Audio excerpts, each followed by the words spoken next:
If you're looking for an easy, hearty, make-ahead breakfast that can last for months in the freezer, then a batch of breakfast burritos is the way to go. You're watching Cooking with Chris, the YouTube channel where I show you some of my favorite recipes. Subscribe now and click the bell so you don't miss out on future videos. The best thing about making your own breakfast burritos is you can really make them your own. Use whichever ingredients you like, but the one thing that every breakfast burrito has in common is the tortilla. These are burrito-sized and what I suggest.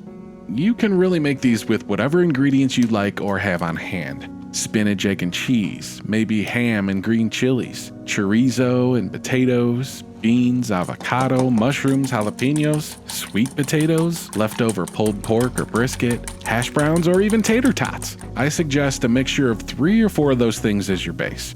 So whatever you plan on using, all you have to do is cook everything up and let it cool down a little. I'm gonna go with 6 eggs that I need to scramble, and I got breakfast sausage and diced potatoes cooking as well.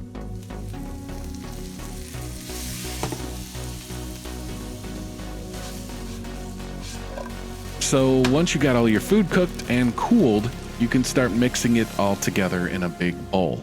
I got my sausage, my eggs, some taco cheese, and I even added a very rare thing. It's called leftover bacon. Yes, I know, a very rare ingredient, leftover bacon. It's crazy, but I had a little and crumbled it up and put it in there, put in the potatoes, and gave everything a big stir. So you don't want everything super hot. You want it to cool down, and the reason is so the ingredients won't continue to cook inside the burrito, and they'll freeze a little better too. A good sign that it's not too hot is the cheese doesn't melt when you mix everything. Another important thing is moisture. You do want a good amount inside the burrito. It really helps the cooking process when you heat these up. And salsa makes the most sense because, well, burrito.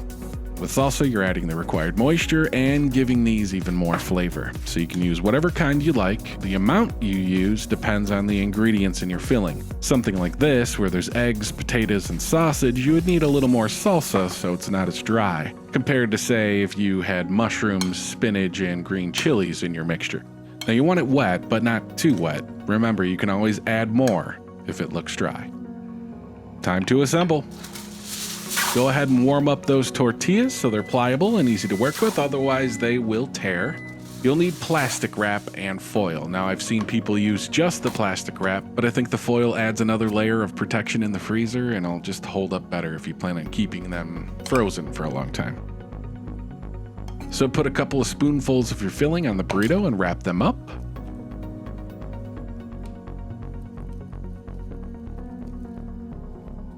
I am not the best burrito wrapper in the world, but you don't have to be because the plastic wrap helps hold its shape.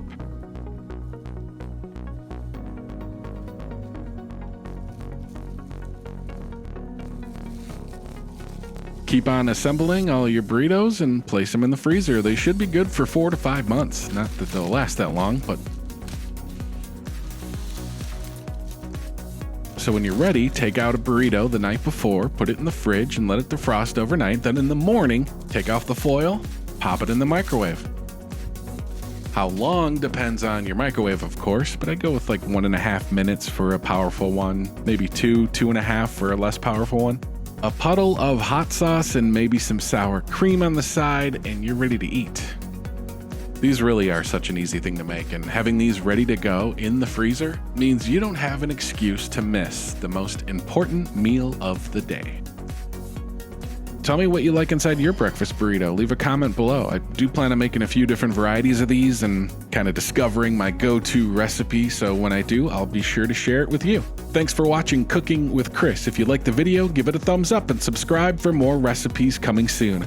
Also follow me on Twitter at cook_with_Chris for food news, updates on videos, and more food-related stuff. Stay safe.